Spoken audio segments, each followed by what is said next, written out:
here. Wow. The reality is, I'm an idiot. Like, and I'm not being flip about it. Like, Yeah. I don't understand very complicated things, and so I ask a lot of questions, so that the person who's telling me something complicated, who's talking in terms as if I understand them, Sure. finance or neuroscience, I don't know what you're talking about. Right. And I ask enough questions just so that I understand it. So is what you're saying this? No, that's not what I'm saying. Well, what are you? So, I'll give you a perfect example. So, a long time ago, I had a client, a public company, and they invited me to sit in on a meeting from the consultant that they had hired.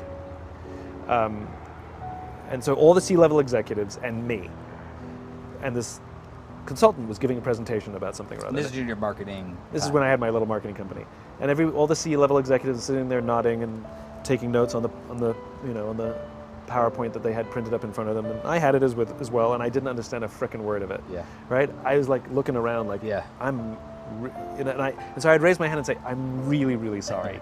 I know I'm the only person in this room without an MBA, but this doesn't make sense. Like, you say A plus B equals C, but based on your logic, A plus B equals D. Can you just say it again, please? I'm really sorry to slow the meeting down, everybody. And you could see the consultant getting frustrated with me and would try and explain it again. I said, I'm so sorry. And one by one, all the C-level executives said, yeah, I don't understand it either. Now, if the idiot hadn't spoken up and said, I don't understand, they all would have nodded their heads for fear of looking stupid because they didn't understand. Yeah. And they would have paid a lot of money for a document they didn't understand, and they would never have used it and would have sat on a shelf. And it's because I'm okay being the idiot. Like, that's why I'm not being flip. I'm okay everybody in the room going, oh, because I have to ask questions until I understand it.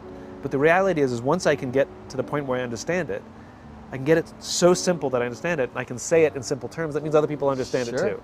Yeah. So there's a lot of value being the idiot.